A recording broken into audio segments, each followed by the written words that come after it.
The recital hall was a masterpiece of silent intimidation.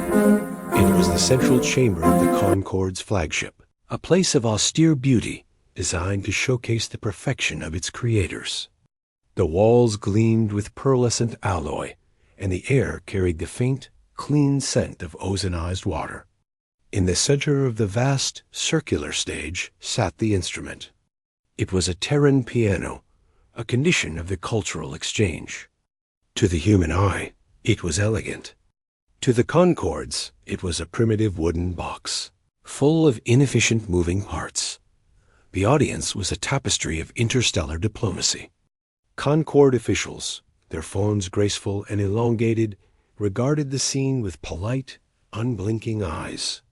Their own musicians held instruments that were sleek silvery objects, producing mathematically perfect harmonies with a touch. The humans present, a small diplomatic corps, sat with stiff smiles. They knew this was a test, one they were expected to fail. The performer walked onto the stage. She was the appointed human musician, selected not for any renown, but because she was available. Her posture was straight, her simple performance attire modest against the glittering backdrop. She approached the piano and opened the fallboard. A few of the Concord officials exchanged glances that were not quite smiles. They had, as per their subtle agreement, provided a faulty instrument. The action was sluggish, several dampers stuck, and the middle C emitted a faint, dead thump. It was a beautifully crafted insult, a setup for a performance that would validate their silent belief. Humanity was clumsy, emotional, and technically inferior. She sat.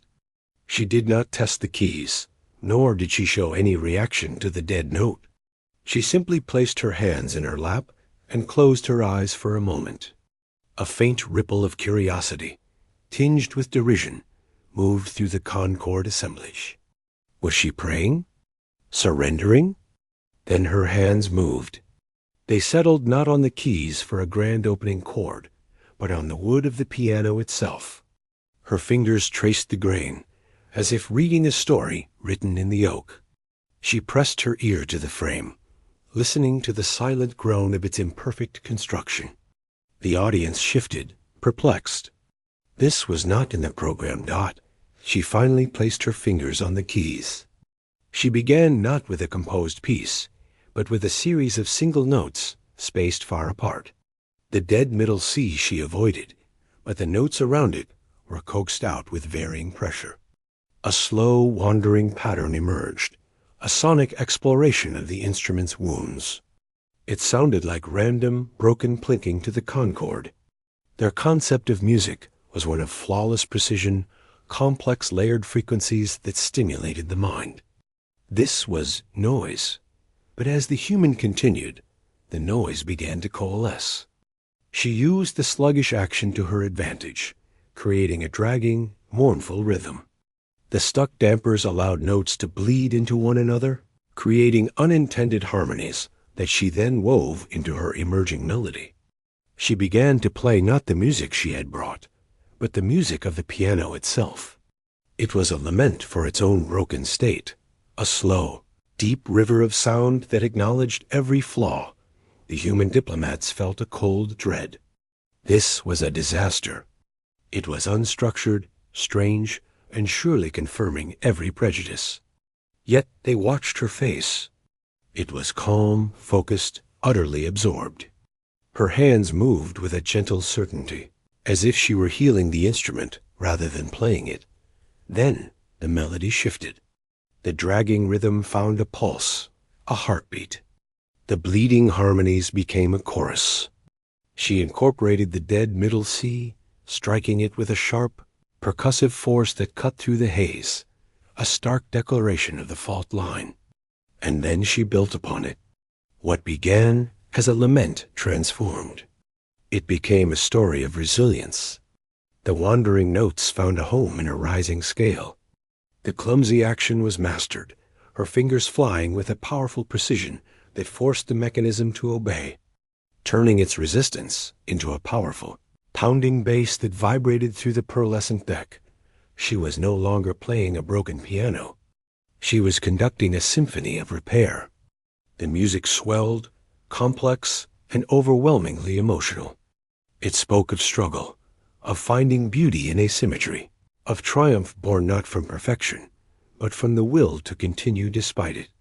It was humanity's hidden sonata, played not on a perfect instrument, but on the flawed, beautiful reality of their existence. In the Concord section, the polite detachment had vanished. Their large, luminous eyes were fixed on the small human at the wooden box. The mathematical perfection of their own music offered no map for this. They felt the vibration in their bones, a physical resonance their own sanitized frequencies never achieved. They heard the story, and it was one their culture, for all its advancement, had forgotten the story of overcoming. One Concord official, a senior aesthete, found his hand creeping to the center of his chest, where a core thermal regulator pulsed.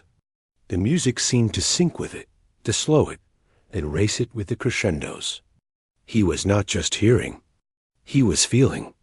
Around him, others had similar reactions.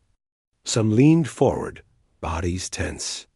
Others had their eyes softly closed, not in dismissal, but in an attempt to absorb the unfamiliar torrent of sensation. The human reached the finale.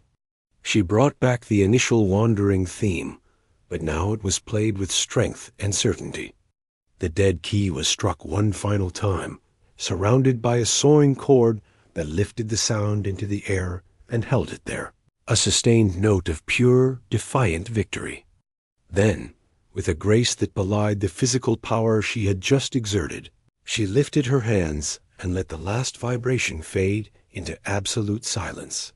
For a long moment, there was nothing. No applause, no movement. The human performer sat quietly, her shoulders rising and falling with steady breath. The senior Concord aesthete rose to his feet. In his culture, silent attention was the highest praise. Standing applause was unheard of, a chaotic human impulse. Yet he stood, and then another official stood, and another. A wave of silent, profound respect moved through the Concord delegation as they remained upright, their faces showing a new, bewildered reverence, not the human diplomats. Tears openly on their cheeks stood as well, their applause a thunderous, passionate counterpoint to the Concord silence. The performer finally stood. She gave a small, respectful bow, not to the audience, but first to the piano, her hand briefly resting on its scarred wood. Then she turned and bowed to the assembly. After the formalities, as the crowd began to disperse in hushed tones, the senior aesthete approached the stage. He ignored the human diplomats and went straight to the musician, who was gently closing the piano lid. "Your performance," he began, his voice modulated but carrying an unfamiliar weight. "It was not the intended program." "No," she agreed softly. "It was the instrument's program. I merely listened." He looked at the piano, then at her hands. "You took its flaws and made them the foundation of the piece. It is the only honest way," she said. "To pretend they were not, there would have been a different kind of failure. My people have learned that strength is not the absence of weakness, but the manner of its integration." The aesthete was silent for a long time. "We provided this instrument with specific limitations. As a test, we anticipated stumbling. We anticipated apology." He paused, the admission costly. "We did not anticipate alchemy." He looked at her, his large eyes reflecting the stage lights. "Your species seeks entry into the broader Concord, based on technological and strategic merit. Your diplomats speak of resources and security pacts." He gestured to the piano. "They have not spoken of this. This is a different kind of calculus. This is a profound data stream." He bowed, a slow, deep gesture of his people, reserved for masters of a craft. "You have not just played a piece. You have reframed a premise. We must reevaluate our parameters." He turned and left, his mind already racing, the haunting, triumphant melody looping in his thoughts. The human musician placed the cover over the keys. The faulty piano, the intended instrument of ridicule, sat silent on the stage. But in the quiet of the great hall, its victory and hers echoed louder than any perfect chord ever could.